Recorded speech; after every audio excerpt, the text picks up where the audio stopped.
In the final months of World War II, an extraordinary and often overlooked phenomenon began unfolding across the collapsing Third Reich.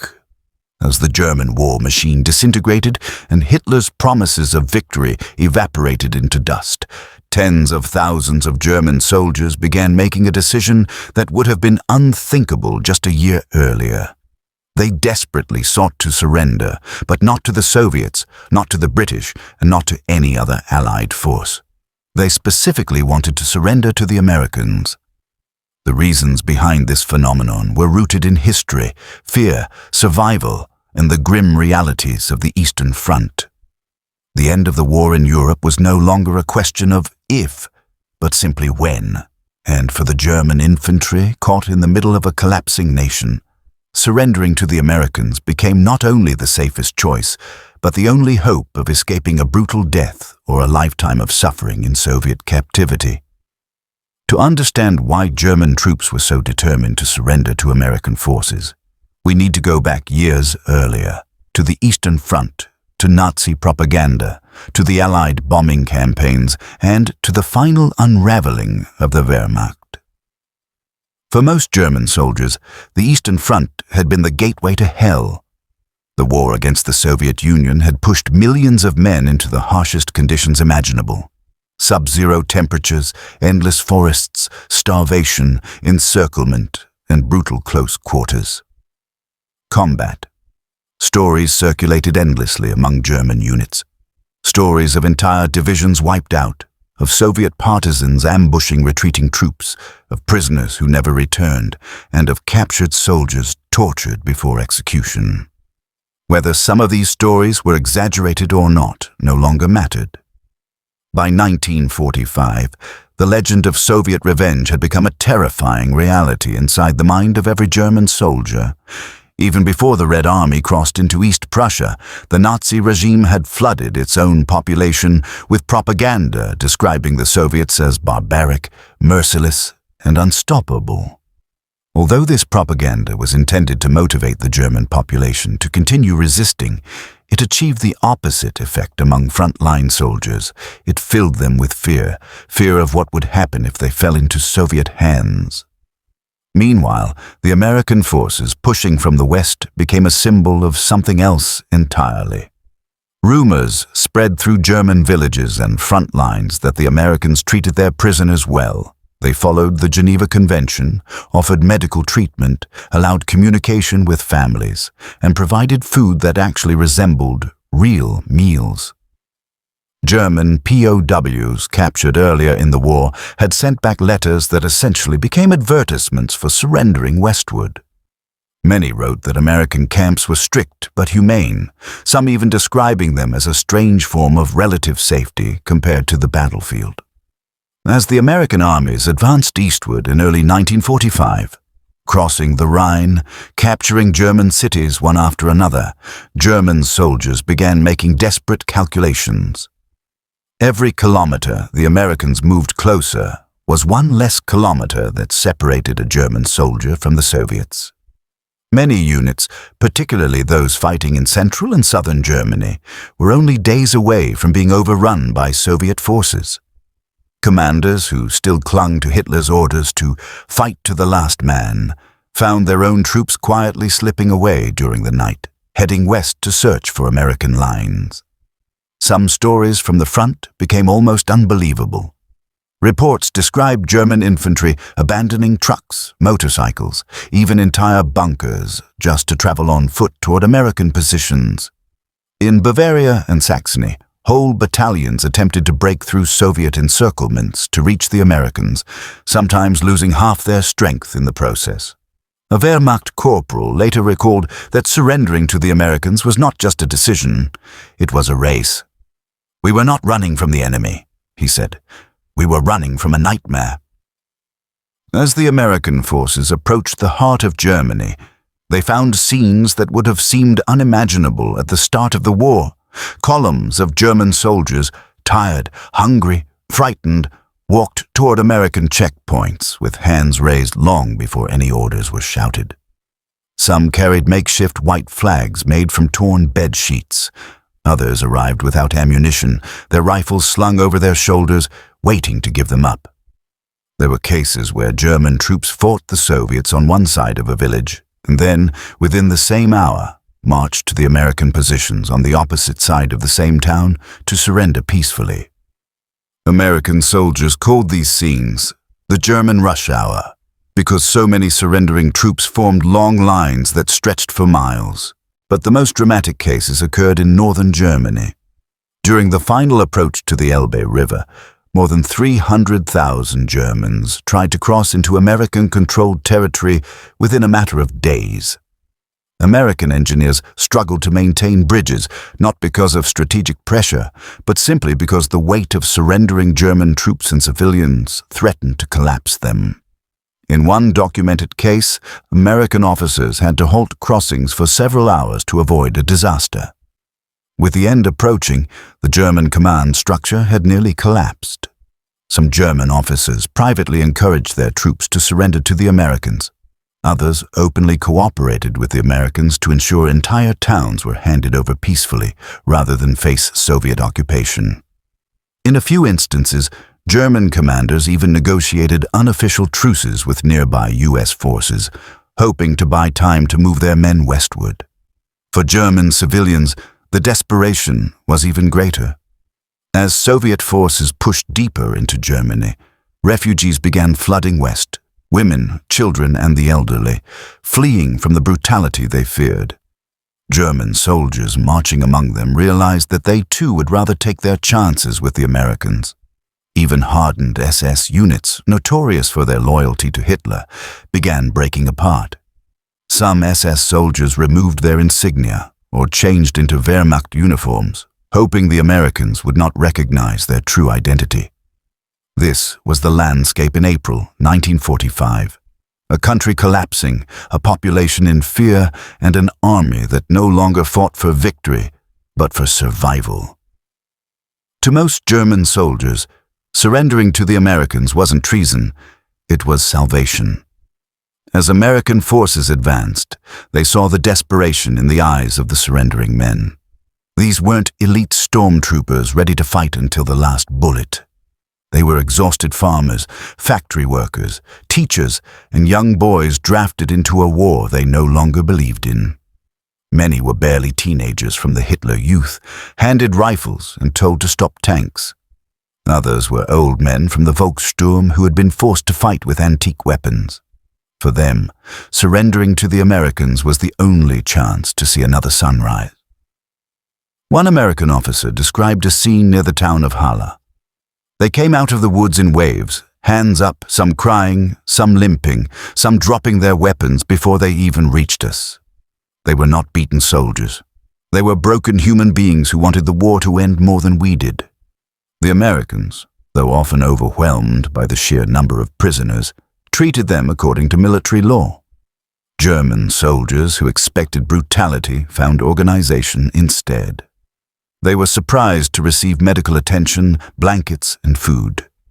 Many later recalled that the moment they were taken into American custody, the constant fear that had haunted them for years finally disappeared. The contrast between surrendering to the Americans and falling into Soviet hands became one of the defining motivations behind the mass surrenders. Stories spread quickly. The Americans were strict but humane. The Soviets were ruthless. Whether these stories were always accurate didn't matter. What mattered was what German soldiers believed. By early May 1945, with Berlin fallen and Hitler dead, German troops across the remaining pockets of resistance were no longer looking for ways to defend themselves. They were looking for the nearest American unit to turn themselves in. Entire regiments marched westward, hoping to reach the Americans before the war officially ended on May 8th. In some regions, German troops even fought rearguard actions against Soviet forces, not to protect German territory, but to buy themselves time to reach American lines. The final days of the war saw some of the most intense examples of this desperation. Bridges were stormed by German troops racing west, roads were blocked with abandoned weapons, helmets and equipment discarded by soldiers who no longer wanted to fight.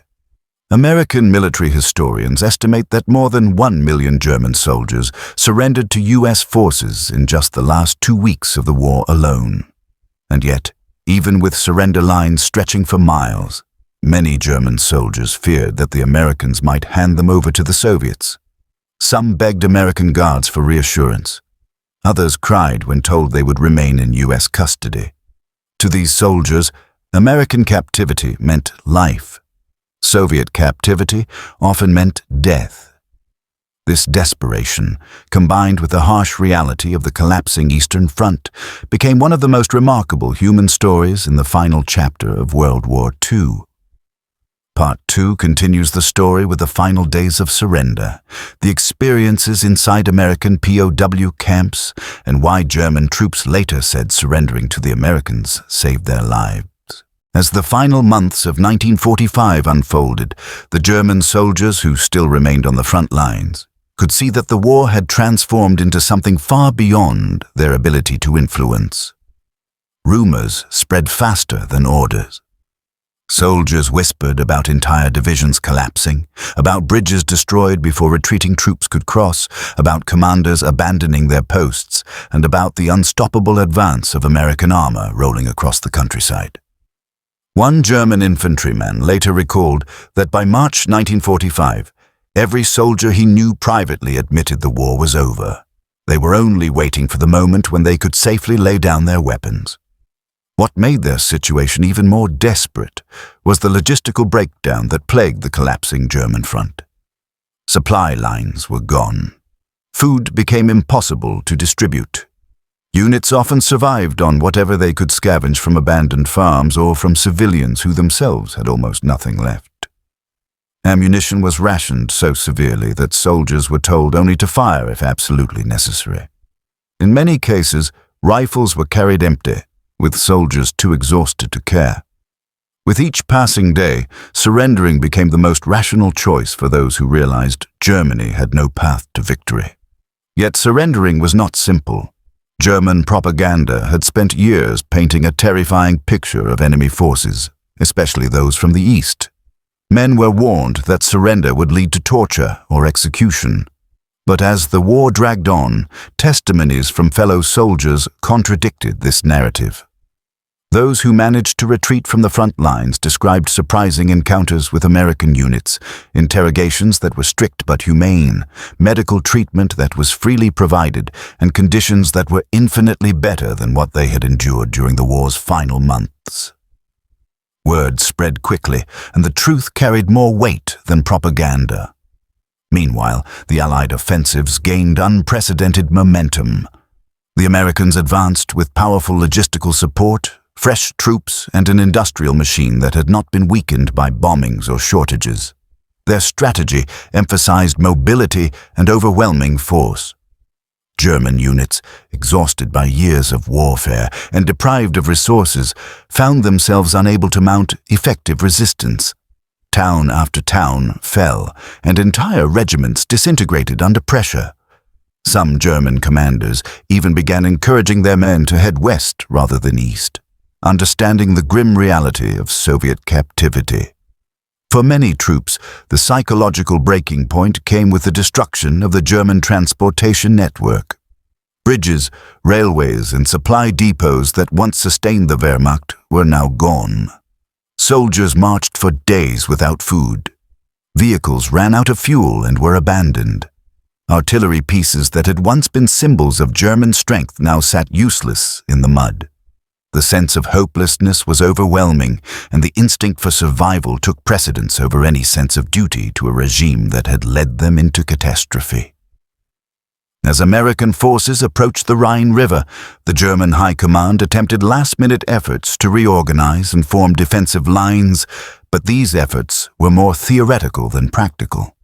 Many divisions existed only on paper, with their ranks depleted beyond recognition. Young boys and elderly men were drafted into emergency militias with barely any training, and morale was nearly non-existent. These units often surrendered at the first sight of American troops, choosing life over futile resistance. The chaos of retreat created scenes that would remain etched in the memory of survivors. Endless columns of German soldiers marched west with white cloths tied to their rifles or held above their heads. Some arrived at American positions in groups of 10, others in groups of hundreds. In certain sectors, entire battalions surrendered without a single shot fired. The Americans, overwhelmed by the sheer number of prisoners, had to construct temporary holding areas that stretched across open fields, farms, and even abandoned airstrips. But surrender was not only about physical exhaustion, it was also about psychological collapse. German troops had been taught to believe in the superiority of their military, yet the reality they faced told a different story. American air superiority dominated the skies. Tanks like the Sherman and its upgraded variants advanced relentlessly. Artillery barrages rained down with precision, and American infantry, well-fed, well-equipped, and supported by endless supplies, showed no signs of the exhaustion that had hollowed out German ranks. It was a battle the Germans could not win, and they knew it. At the same time, American troops encountered German soldiers who were frightened, starving, and physically broken. Many were too weak to continue marching. Some carried their wounded comrades for miles, hoping the Americans would treat them. To their relief, many were given medical attention immediately upon surrender. This humane treatment reinforced the belief among German forces that surrendering to the Americans offered a chance at survival that would never exist if they were captured in the East. In many cases, interactions between American soldiers and surrendering Germans revealed the human side of war. American troops were often young men who sympathized with the hardships their enemies had endured. They shared cigarettes, offered water, or simply allowed exhausted soldiers to rest. These moments, though brief, showed that even in the midst of destruction, humanity could survive. The stream of German soldiers surrendering soon became a flood. As American forces pushed deeper into German territory, they encountered thousands of troops laying down their arms every single day. Some estimates suggest that by April 1945, the Americans were taking more than 20,000 prisoners daily. The sheer scale of capitulation was unprecedented, reflecting how completely morale had collapsed. Behind the scenes, German leadership struggled with denial.